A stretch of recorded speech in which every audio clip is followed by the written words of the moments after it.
Hello bachchon, let us read this question. The question says, calculate the energy required for the process helium plus gas is converted into helium plus 2 gas plus electron. The ionization energy for the hydrogen atom in the ground state is 2.18 into 10 to the power minus 18 joule per atom.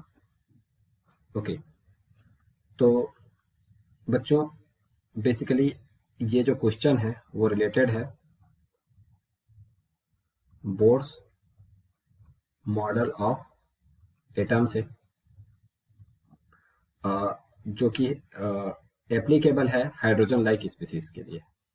Hydrogen like species, hydrogen like species means uni electronic species.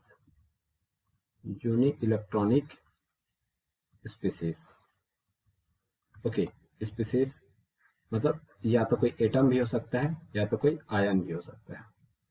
तो uni electronic means मतलब number of electron कितने होने चाहिए atom में? 1.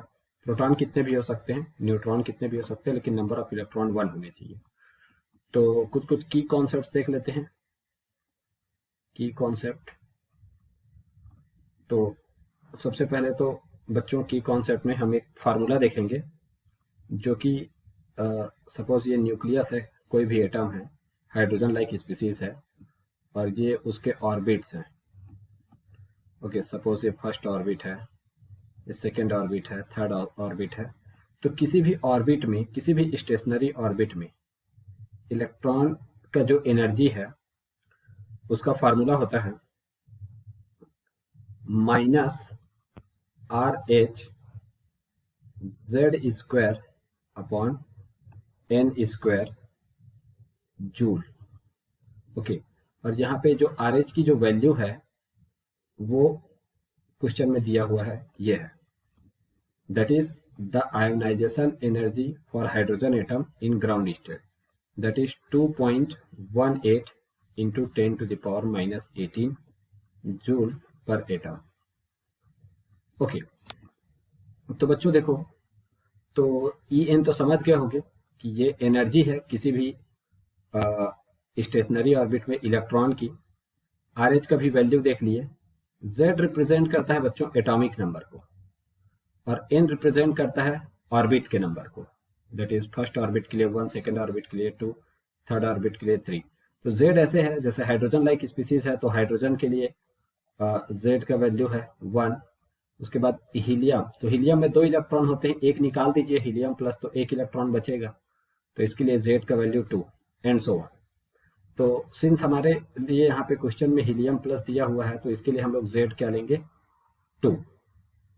Okay, तो देखते हैं यहाँ पे जो ट्रांजिशन हो रहा है वो हीलियम प्लस गैस को हम कन्वर्ट कर रहे हैं helium plus 2 gas plus electron.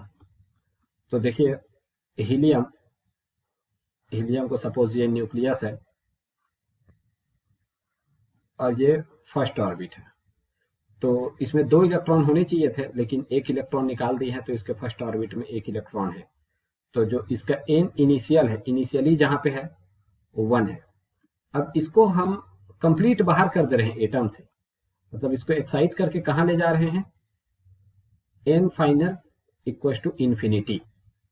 Ionisation के केस में बच्चों आपको N फाइनल जो है ना वो इन्फिनिटी कंसिडर करना है. मतलब इसको एटम के बाहर ही ले गए, इतना दूर ले गए कि जहां से इस न्यूक्लियस के साथ इसका कोई इंटरेक्शन नहीं रह गया, तब हम मानेंगे कि ये क्या हो गया है? आयोनाइज हो चुका है. तो बच्चों देखो E, अभी देखिए En का जो वैल्यू होता है minus RH Z square upon N square होता है. तो E इनिशियल का वैल्यू होगा minus RH Z square upon N initial का स्क्वायर और E फाइनल का वैल्यू होगा minus RH Z square upon N final का स्क्वायर. तो अगर चेंज इन एनर्जी कैलकुलेट करना है तो बच्चों ये E final minus E initial हो जाएगा. तो इनका वैल्यूज रख देता हूँ minus RH Z square upon N final का square minus R H Z square upon N initial का स्क्वायर। तो यहाँ पे माइनस माइनस प्लस हो जाएगा, और अगर मैं are H Z square common ले लूँ तो ये कुछ इस तरीके से हो जाएगा 1/n इनिशियल का स्क्वायर माइनस 1/n फाइनल का स्क्वायर। बस इसी फार्मूला का यूज करेंगे तो यहाँ पे एनर्जी कैलकुलेट हो जाएगी। तो देखिए डेल्टा ई, तो जो आर एच का वैल्यू है वो है 2.18 इंटू 10⁻⁻18 जूल पर एटम, और यहाँ पे z का वैल्यू ले लेंगे हम लोग 2, तो 2 का स्क्वायर, और हमारा n इनिशियल हो जाएगा 1 का स्क्वायर माइनस n फाइनल हो जाएगा इन्फिनिटी का स्क्वायर, वो अगेन इन्फिनिटी हो जाएगा, तो 1/इन्फिनिटी क्या हो जाएगा, 0 हो जाएगा। तो इसको हम लोग कैलकुलेट करेंगे तो आ जाएगा 2.18 इंटू ये 2 का स्क्वायर है, ये हो जाएगा 4 इंटू 10⁻⁻18 जूल। तो इसको बच्चों हम मल्टीप्लाई करेंगे तो इसकी वैल्यू हो जाएगी 8.72 into 10⁻⁻18 joule, that is delta E. तो बच्चों जो हमारा फाइनल आंसर होगा इस क्वेश्चन के लिए, इस प्रोसेस के लिए जो एनर्जी रिक्वायर्ड है, तो जो हमारा फाइनल आंसर है, फाइनल आंसर जो होगा वो होगा 8.72 into 10⁻⁻18 joule. So this is our final answer. I hope you understood it well. Best of luck.